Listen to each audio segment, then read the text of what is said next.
adlaw san. Mayong adlaw mga kainday. So for today's ganap. Gay ko kutsilyo nakdi. Tanggalin ko na yung mga pichay kasi makuyapan na po ito sila. Oh. Mamaya maano na naman to sila, mag-collapse na naman to sila. Hindi ko na naman ma-harvest kaya harvestin na natin. Payong tayo guys, kay super init talaga. So nag-decide ako na tanggalin na lang yung mga pichay na medyo malaki kasi hindi na talaga to lalaki. Kasi naidoy na siya sa init, sa sobrang init hindi na sila lumalaki. Parang si Maninay na rin yung height nila. Ganun. Oh? Tapos inatake pa sila ng uod yung talo, ano ba yun? Yung udlot ng pichay. Ano?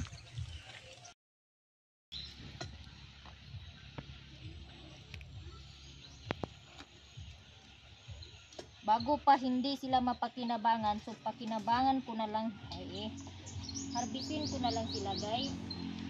Kay di naman jud sila mangdagko.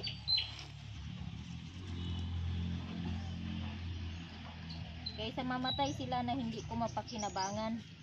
Kay grabe talaga ang init na naman ngayon, oh, super init na naman ngayon. Grabe na naman yung init ngayon.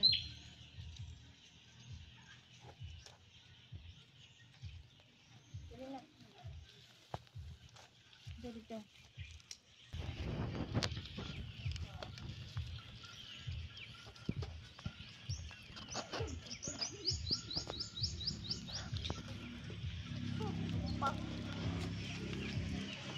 na.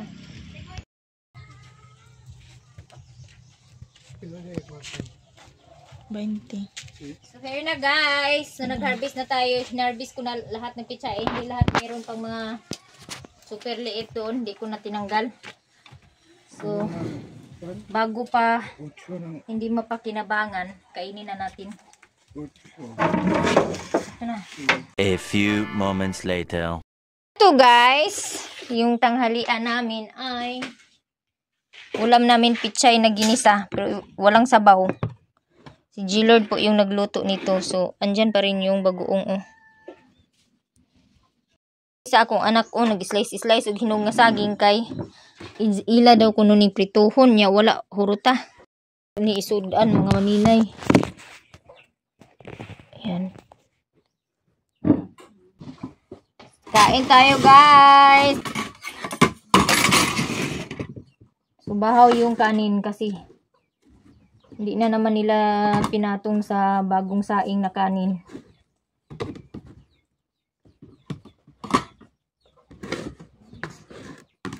Dali na.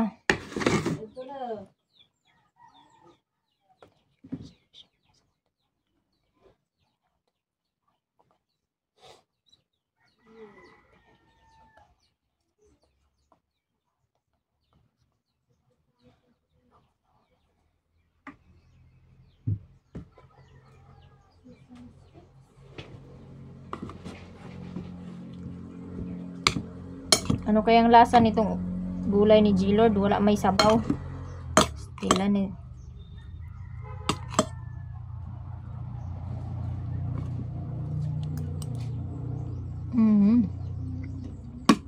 So yummy.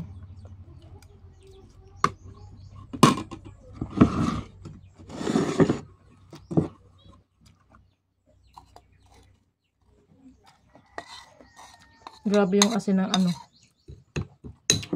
Naisuka na G-Lord. Grabe yung asin ng ginamos.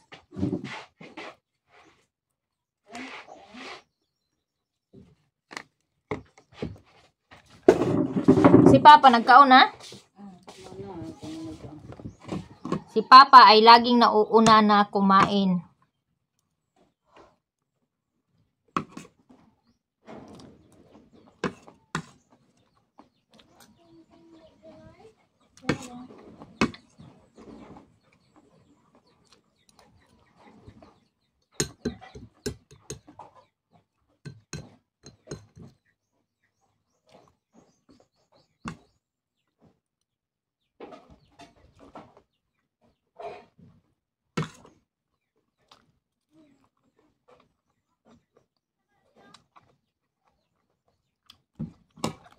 Yung alam namin na yung pitsay.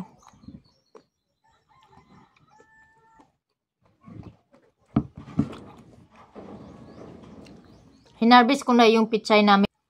No? Manang-mana sa akin yung mga pitsay ko yung height. Hindi talaga sila tumubo dahil sa sobrang init. Kahit diligan pa sila umaga, hapon, nagkukulaps pa rin sila dahil sa sobrang init, guys. Kaya ito, hinarvest ko na. Bago pa sila matuluyan, no? Sarap. Kaso lang, kunti lang yung sabaw ni G-Lord.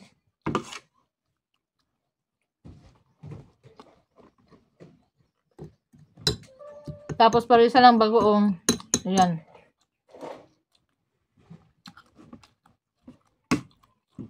Lalala ang kidney, guys.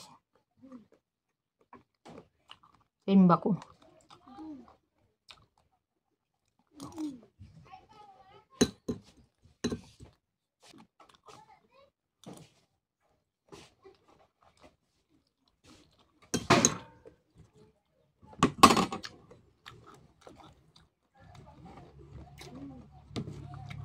Si Katlia, busog na yun sa busog na yun sa saging kasi kumain siya kumain siya ng yung bahaw na saging.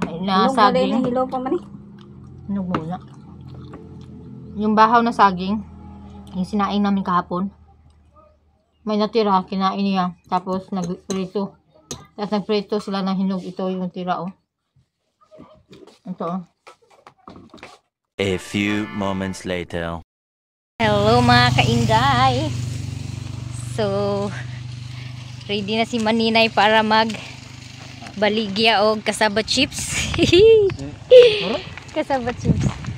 Muadto ko sa akong igagaw nga bagong abot gikan sa Saudi kaya akong baligyaan sa akong kasaba chips. Unya na akong uyuan diri nga gwapo.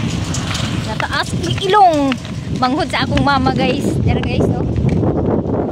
Kamanghuran nila mama nga igsuon. Uban may baklay patubong kaya ron di mingaw.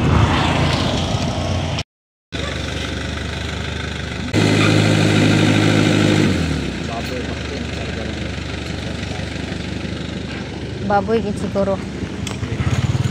So malapit na kami sa bayan, guys, at saka nahinto kami kasi may nag U-turn na sasakyan. Nahirapan. Kasi maubos yung aking kasaba chips na dala ngayon, no? So nakapag-molding ako ngayong araw. Kunti lang yun na molding ko. Tsaka original flavor lang. Wala pong flavor yung nilagay ko. Tapos hapon na, mga alas 3 na po ako natapos mag-molding. Kuni akong bangs po yan. Mubuang ko ani akong bangs, guys. So eto, guys, na binili lahat ni auntie yung tag 10 ang pack. So 15 man ka pack, 150 yung nabayaran niya. Ga-print mo ani para ka ng sticker para sa product. Oh. Tagpila? May set na mo. Pila ang isa ka set? Nara na sa 200, 240. Pila ka buksulo? Pila ka kuan ang kuan ra siya. Ano to? Size. Kuan, kani siya, oh. Gamay lang siya. Mga murag 2 inches o 3 inches ang katason niya, 1 inches. Naa. Imutan na lang sa ako kay kuan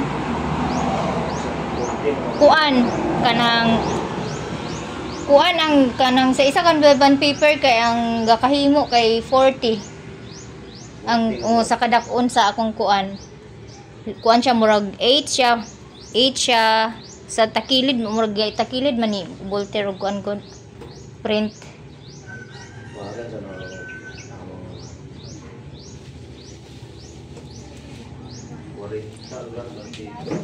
Sama nang bond paper import. Kuan kanang short man siguro long.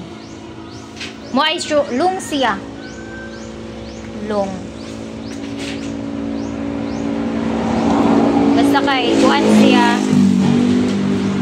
lima.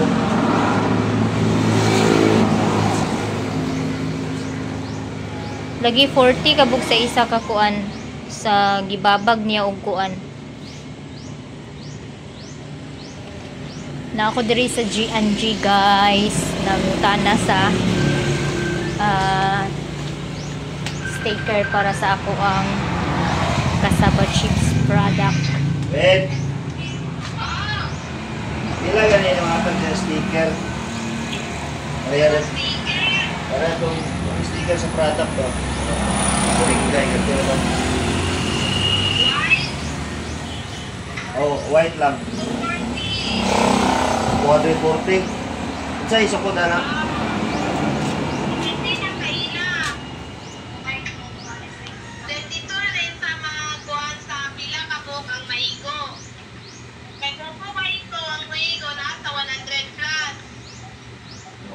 Ay, kuhan man win. Sa long ko ng mga kupon win kay ay kuhan mo na 40 ka po. Long ang kupon ba? 40. O 40 ko na kupon na sigo sa iyong kuhan.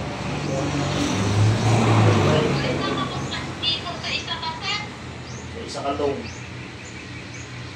Long ang kupon. Oh, gamay ngayon.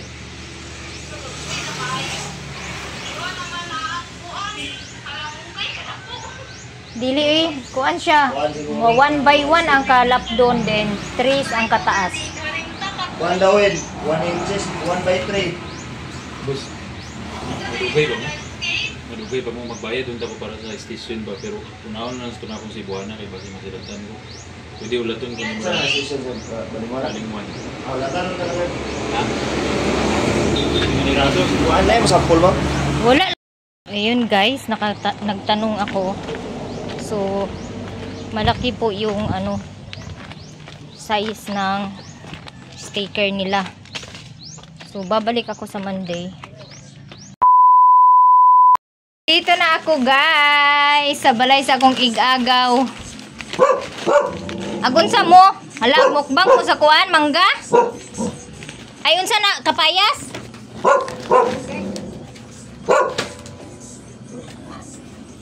Okay, kino kadlok marani sa inyong bangko tuwad oy. Yati. Diyan ako sa akong igagaw guys. Gikan ko na sa ibabaw sa G&G. Nag-consult ko sa sticker sa akong cassava chips. Kuha mo nang laag day. Kuha mo nang ligo dagat, nang ligo na mugigan. Okay, igagaw guys. Nag-upload gyapon ka video sa YouTube? Nag-upload yapon pero ako nabalik ko ads kay bawas man ako sa kay ako tong burat tong copyright.